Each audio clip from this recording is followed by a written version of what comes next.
Bismillahirrahmanirrahim. Assalamualaikum warahmatullahi wabarakatuh. Alhamdulillah, segala puji bagi Allah Subhanahu wa Ta'ala yang masih memberikan kita kekuatan, kesehatan, dan kesempatan sehingga di hari ini kita masih dapat melakukan perkuliahan yang walaupun mungkin kita tidak lakukan secara tatap muka, tetapi Allah masih berikan kita kesempatan, dan tidak lupa juga kita bersyukur atas kesempatan yang masih Allah berikan untuk kita dapat merasakan bulan Ramadan di tahun saat ini. Teman-teman sekalian, bahwa saya yakin mungkin masing-masing di antara kita semua sudah mulai terbawa suasana dengan suasana menuju Lebaran, akan tetapi mudah-mudahan di injury time ini tidak mengurangi semangat teman-teman untuk tetap dapat melaksanakan kewajiban kita bersama untuk menyelesaikan perkuliahan untuk manajemen keuangan 2 ini. Di kesempatan kali ini saya akan coba mengulas materi yang kemarin sudah di-upload di Google Classroom berkaitan dengan biaya modal. Jadi perkuliahan kita saat ini, kita belum tahu apakah ini akan terus berlangsung seperti ini ataukah sudah dapat lagi dilakukan secara offline, secara langsung di kampus kita. Kita belum tahu. Karena itu mudah-mudahan teman-teman bisa tetap semangat untuk mengikuti kegiatan perkuliahan yang kita selenggarakan, karena saya yakin kita semua pun tidak ingin kondisi ini terus berlanjut. Baik teman-teman, di kesempatan pagi hari ini kita akan coba mengulas berkaitan dengan biaya modal, ya. Jadi di pertemuan sebelumnya teman-teman sudah membahas sudah disampaikan barangkali materi berkaitan dengan penganggaran modal, kemudian risk dan return, dan sebentar mungkin insya Allah akan saya coba share juga materi berkaitan dengan risk dan return.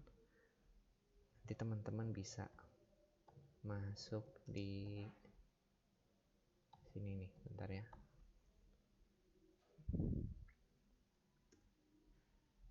Nah, teman-teman bisa nanti buka di sini.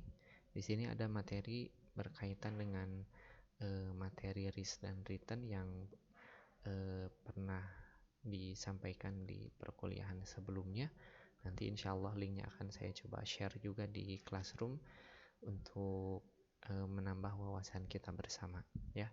Jadi kembali lagi di sini bahwa kemarin kita sudah membahas capital budgeting atau penganggaran modal, baik itu pada saat perkuliahan offline dan online. Kemudian teman-teman pun sudah mungkin diberikan tugas oleh Bu Salma berkaitan dengan risk dan return dan capital budgeting. Dan di pagi hari ini kita coba akan mengulas berkaitan dengan biaya modal. Teman-teman sekalian, di materi sebelumnya di penganggaran modal, bahwa garis besar yang bisa kita simpulkan dari materi tersebut adalah bagaimana kita mampu untuk melakukan estimasi, kita mampu melakukan penganggaran, karena sejatinya penganggaran itu adalah sebuah kegiatan estimasi atau perencanaan, penaksiran, proyeksi atas kegiatan usaha yang akan kita lakukan. Karena di dalam konsep manajemen keuangan, kalau kita kaitkan ada 3 keputusan, yaitu ada keputusan investasi, keputusan pembiayaan, dan keputusan dividen, kebijakan dividen. Nah, di dalam kegiatan penganggaran modal itu sebetulnya menyangkut berkaitan dengan 2 aspek, yaitu keputusan investasi dan keputusan pembiayaan. Artinya dana untuk usaha tersebut dapat kita asumsikan diperoleh dari mana saja, apakah dari modal sendiri, dari hutang, dan lain sebagainya. Kemudian dari dana yang terkumpul tersebut, kita akan alokasikan, kita akan investasikan atas kebutuhan usaha kita, ya. Jadi poin inti dari capital budgeting atau penganggaran modal adalah seperti itu. Nah, tentu di dalam melakukan penaksiran atau di dalam menentukan sebuah keputusan investasi, kita harus melengkapi atau mengukur, atau misalkan pendekatan untuk menentukan usaha ini layak atau tidak. Tentu kita tidak bisa hanya misalkan dengan narasi saja, akan tetapi karena dalam konteks manajemen keuangan, tentu pendekatan yang kita gunakan pun adalah pendekatan dengan pendekatan manajemen keuangan. Nah, karena itu di capital budgeting ada yang dinamakan dengan net present value, payback period, kemudian internal rate of return, kemudian break even point, dan lain sebagainya.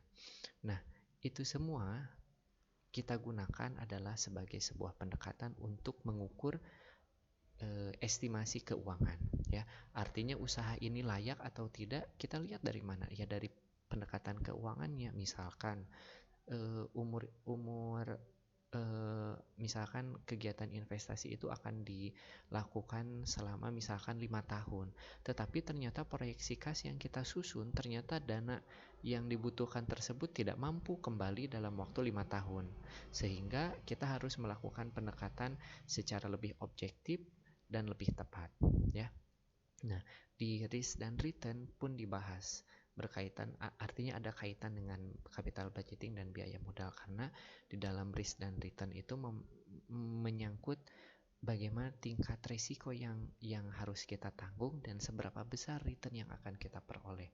Di dalam manajemen keuangan selalu ada jargon yang mengatakan high risk high return. Artinya risiko yang tinggi itu memiliki hubungan kebolehjadian atau kemungkinan mendapatkan return yang tinggi pula. Akan tetapi dalam prakteknya di dunia usaha, mungkin prakteknya itu tidak demikian. Bisa jadi high risk, artinya risiko yang tinggi, tetapi mungkin karena adanya unsur sesuatu, misalkan moral hazard kah, artinya sesuatu yang tidak kita duga sebelumnya, misalkan terjadinya bencana alam, ya return yang tadinya kita harapkan tinggi pun bisa jadi mungkin tidak kita peroleh.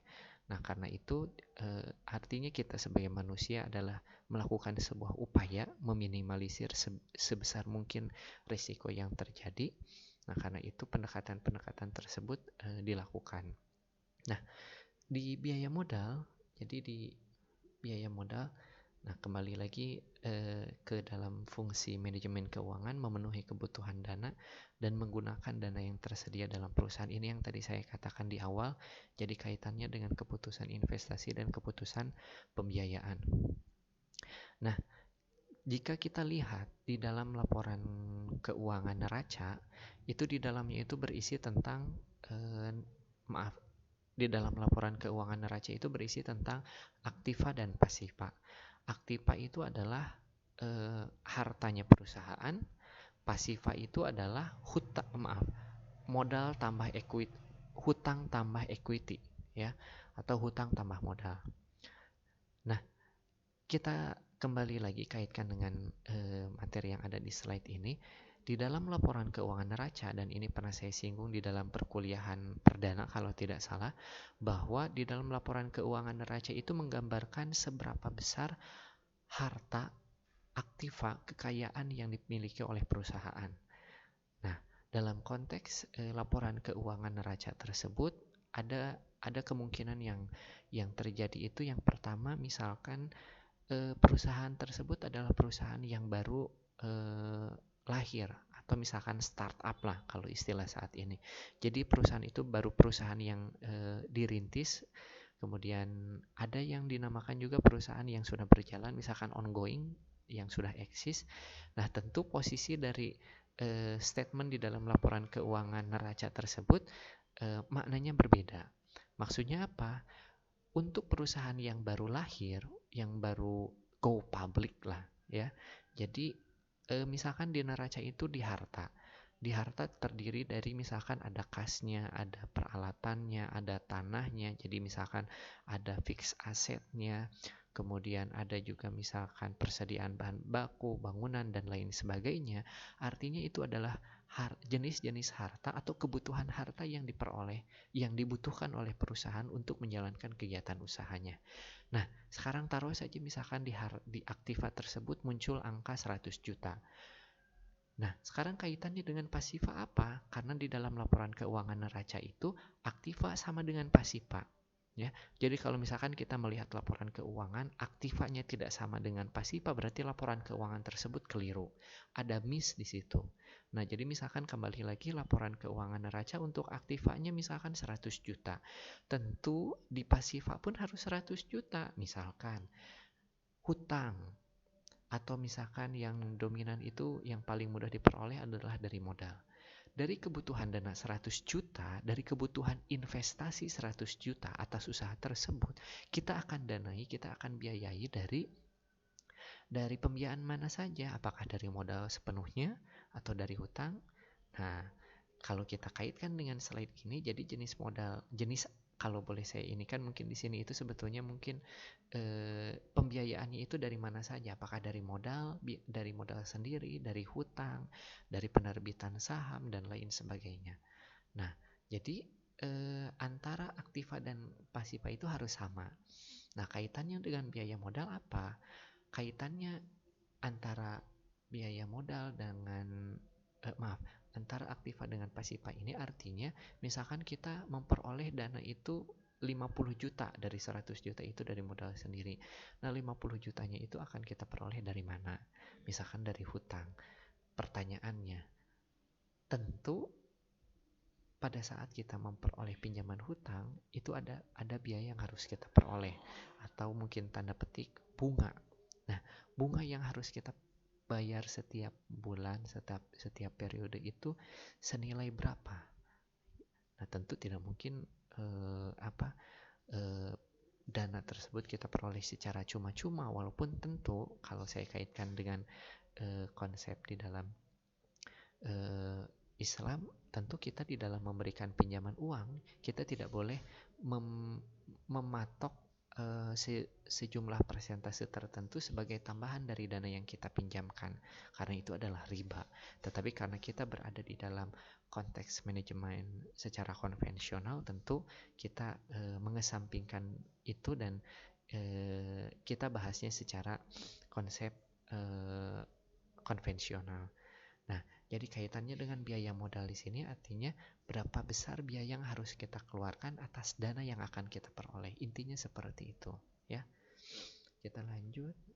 Nah, jadi biaya modal adalah biaya yang harus dikeluarkan atau harus dibayar untuk mendapatkan modal, baik yang berasal dari hutang, saham, preferen, saham biasa maupun keuntungan atau laba ditahan untuk membiayai investasi perusahaan. Nah, jadi biaya modal itu artinya modal itu bisa berasal dari hutang, kemudian saham preferen, saham biasa maupun keuntungan atau laba ditahan, ya, yang semuanya itu digunakan untuk membiayai investasi perusahaan. Investasi perusahaan ini pula artinya dapat dalam artian investasi perusahaan, kegiatan tersebut adalah kegiatan yang baru dilakukan ataupun misalkan penambahan kapasitas dari kegiatan perusahaan. Nah, jadi utang tentu ada bunganya. Kaitannya dengan biaya modal artinya berapa besar biaya atas dana hutang yang kita peroleh itu kita harus bayar bunganya itu berapa dari pinjaman yang kita peroleh, dari hutang yang kita peroleh. Tentu ada biayanya kan. Nah, itulah yang dimaksudkan dengan biaya modal untuk hutang.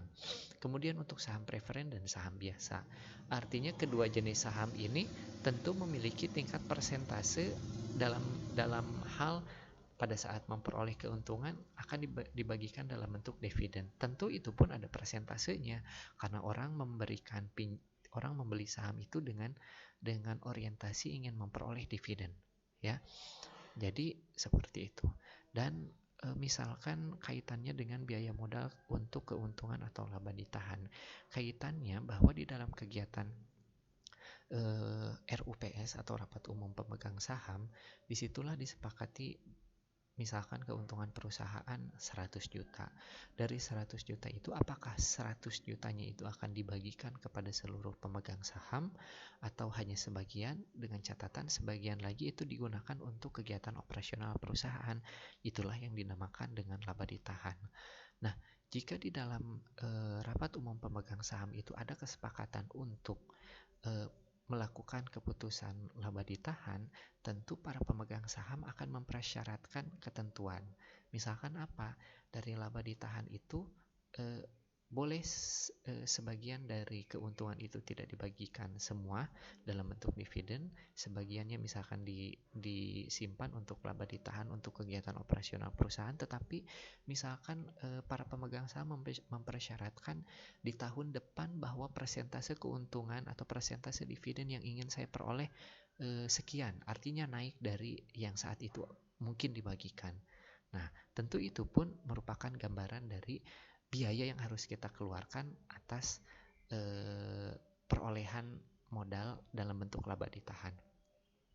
Nah, jadi intinya biaya modal itu kalau kita sederhanakan adalah, kan sejatinya biaya itu adalah pengorbanan, ya, pengorbanan. Jadi cost itu adalah pengorbanan, biaya itu adalah pengorbanan. Jadi berapa biaya yang harus kita keluarkan untuk kita memperoleh pinjaman? Berapa biaya yang harus kita keluarkan pada saat kita mengeluarkan atau menerbitkan saham, dan berapa juga misalkan ketentuan persentase yang harus kita bayar kepada para pemegang saham atas kepemilikan saham dari perusahaan kita. Dan kaitan yang terakhir dengan laba ditahan, artinya berapa biaya modal yang harus kita keluarkan atas perolehan laba ditahan, atas perolehan modal dalam bentuk laba ditahan yang kita peroleh dari internal perusahaan itu sendiri. Memang kan Pak, kalau laba ditahan berasal dari perusahaan, memang betul. Tetapi perusahaan tersebut yang memilikinya, kalau kita lihat dari struktur kepemilikannya, apalagi perusahaan itu sudah go public, tentu bukan menjadi milik perseorangan kembali, tetapi milik bersama sesuai persentase kepemilikan saham atas perusahaan tersebut.